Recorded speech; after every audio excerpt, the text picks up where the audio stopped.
Joining us now is Okpe with stories trending around the world. Hello, Jenix. Good morning, Dr. Abati. Good morning. I called your full names earlier. I heard you. TGIF, happy Friday. Yes, good to see you. TGIF. Lady in black. Yes, and red. Okay. Good morning, Tunu. TGIF, OG, you don't want to know what this gentleman here was doing. He's super. This is the most excited person that it's Friday. Okay, what are you up to? Twerking. Another twerking session. No, I have to use one of your twerking sessions on my trending show. Yeah. So okay, you want him to twerk right now? No, I have to challenge. Not right now. Not on live. We have to manage it. I can do it. No, Restrain yourself. No, restrain yourself. Please. I can do it. No. Well, so I'm no challenging. music. No, I'm challenging. Exactly, no music. I'm No, challenging music is you in this the mind. weekend. No, I'm challenging you you this want to weekend, twerk without Rufai, music. to twerk so that I can use it on Monday I'll do it. morning. I'll do The it. real I'll show get it. began before 8 a.m. with Rufai's performance. Okay, All right, what do you I have missed for that. us? I have a lot of stories for you this Friday, Dr. Abati. We're waiting. Well, all right. Good morning to you, viewers. Here are some of the stories that are trending across the globe. In the United States, President Joe Biden on Thursday marked the first anniversary of the January 6th Capitol insurrection by forcefully calling out former President Donald Trump for attempting to undo American democracy, saying such an insurrection must never happen again. For the first time in our history, the president had not just lost an election, he tried to prevent the peaceful transfer of power as a violent mob breached the Capitol. But they failed. They failed. And on this day of remembrance, we must make sure that such attack never happens again. In the United Kingdom, Conservative MP Alexander Stafford on Thursday took a stand against Lord Ahmed of Rotherham, who was found guilty of sexually abusing 2 children in the 1970s. The MP started a petition calling for the Lord to be stripped of his title, insisting that his peerage was unacceptable and described it as an insult to his victims. Lord Ahmed resigned from the House of Lords in 2020. However, only an act of parliament with royal assent can strip him of his title. And a commemorative coin designed by artist John Bagdow, showing Queen Elizabeth II on horseback, has been unveiled, marking 7 decades of the Queen ascending the throne. The equestrian image will be struck on the head side of the Royal Mint's 50 pence and a traditional £5 crown, while the coin's other side will bear the number 70. It is the first collectible 50 pence piece to celebrate a royal event. Under sports, tennis superstar Novak Djokovic is awaiting his Australian Open fate in a Melbourne immigration hotel after authorities cancelled his visa. Djokovic's lawyers succeeded in a bid to stop him from being deported on Thursday, with a full hearing in a federal circuit court now scheduled for Monday. According to authorities, the tennis champion failed to meet Australia's COVID vaccination exemption requirements. Finally, under entertainment, an unidentified juror who sat at the trial of Ghislaine Maxwell on Thursday told reporters that he was sexually abused as a child and has retained a lawyer. Revelations by the juror in interviews published by 2 British newspapers threatened to upend the guilty verdicts returned against Maxwell, who was convicted on sex trafficking and conspiracy charges on December 29th. Well, let's begin what's trending. Nigerians have reacted to comments made by President Muhammadu Buhari during a live interview he granted the Nigerian Television Authority about his tenure in office. The president, who began this year by granting 2 media interviews within the first week, said that he has been involved in governance in various capacities in the country, including as governor and minister, and has given his best to Nigeria. The president also stated that he is not expecting any appreciation from Nigerians, but hopes that when his administration ends in 2023, Nigerians will recognize that he has served to the best of his abilities. Well, let's take some reactions. One user wrote, Former President Obasanjo already told Nigerians that you don't have the capacity to do better than this. He insisted that this was your best. So yes, Nigerians have seen your best. Another user, Ikenna, wrote, "You have tried. You're a man of valor. Your integrity is impeccable. Mr. President, may that best you have given us return to you and your household in 10,000-fold." Dr. Abati, I'm coming to you on this story because I heard you earlier saying that, Nigerians obviously don't show appreciation.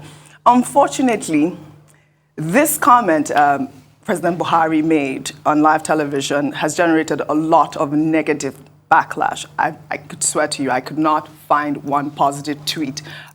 Because, like you said, Nigerians, I don't know if it's that they don't show appreciation, but they see through the whole administration that the president has not done enough for them.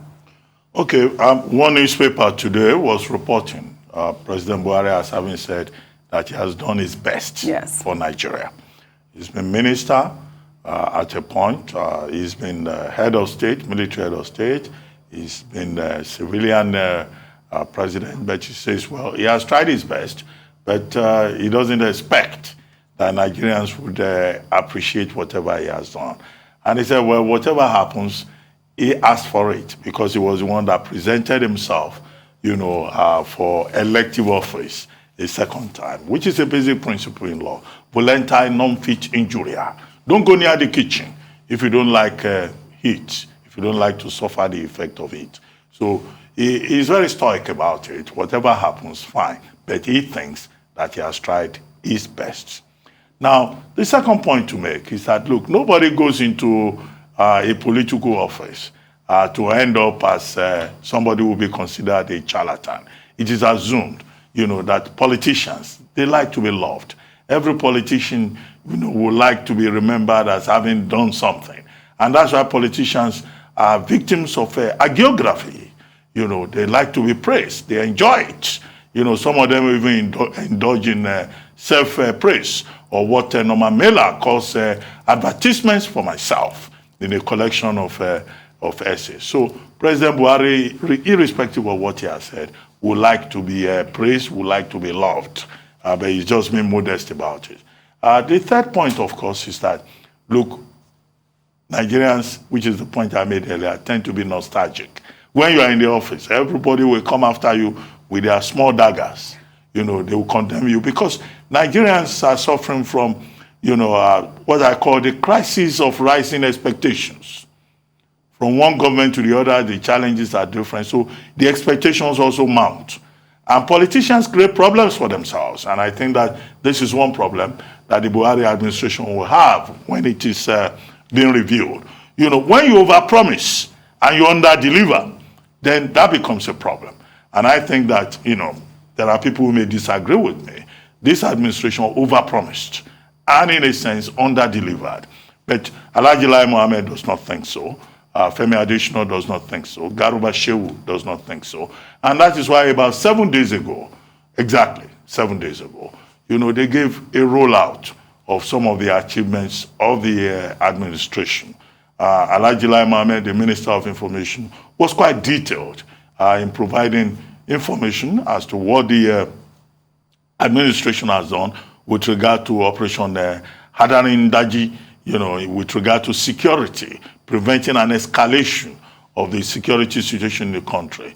They've just deployed Super Tucano jets, the Nigerian Air Force, with which, the Air Force is saying that they will further decimate the bandits who have not, the population of the bandits who have now been classified as terrorists. Well, on the question of the economy, the president says, well, it could have been worse. They continue to argue that whatever problems we have with the economy is inherited. But they have forgotten that that is precisely perhaps why Nigerians voted for them. And I keep saying, look, this never-gazing, backward-looking attempt to blame the previous administration is not an issue. The PDP government left in 2015 because the Nigerian people wanted something different. Now, they should focus on that something different that they have been able to do. Maybe people will remember that it was this president under whose watch the Petroleum Industry Act that had been there for more than 2 decades was passed. Maybe people will also remember that it was under this administration, as the president was promised, that the needle was moved with regard to the Electoral Act Amendment Bill. Okay, so that will be, I don't want to do Lai Mohammed and Femi Adesina's job for them. They have already documented it in the public domain. But maybe, perhaps, history will be fairer, perhaps, to President Muhammadu Buhari as it has been now. But he's been very modest in saying he doesn't have any high expectations. But if we follow the pattern, we may find tomorrow people, including revisionists, who will say that, okay, indeed, he tried his best. Maybe it wasn't good enough for Nigerians. Yeah, I thought he was quite honest by saying that he's done his best to Rabiola.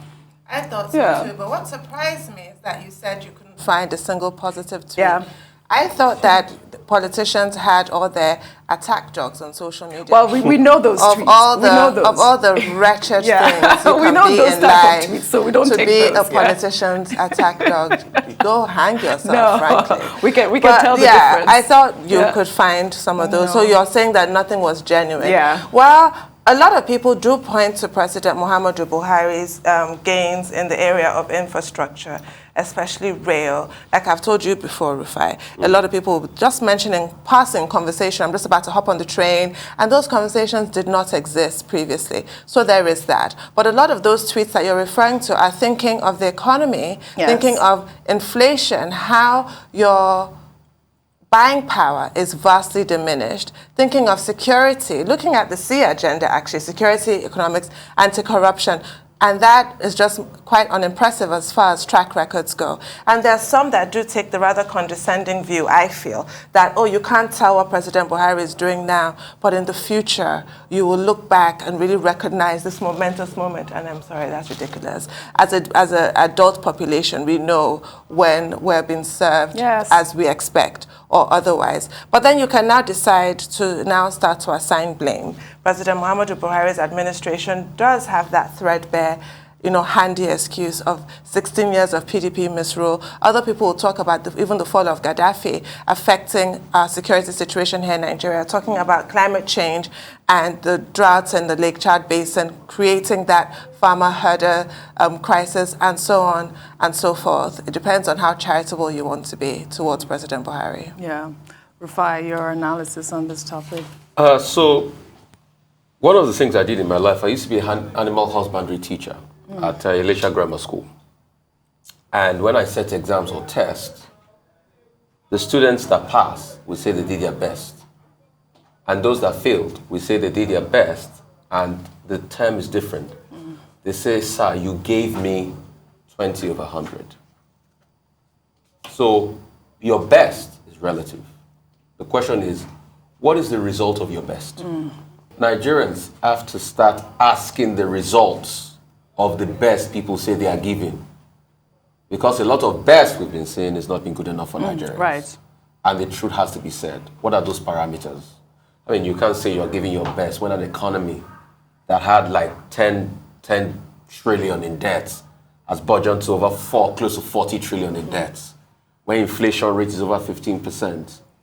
When the currency that we all heard, because they've disputed that now, that was campaigned for with $1 to 1 naira, has now become 1 naira from 198 to over 413. When there are 33, when unemployment rate was less than 10% in 2015, and now is close to 40% unemployment rates. So we need to ask and interrogate the result, the end result of the best. That's all it's about, yes. When more people have been thrown into poverty, close to 100 million people now in poverty. History will judge anybody either ways. But the question is, poverty will judge Nigerians one way.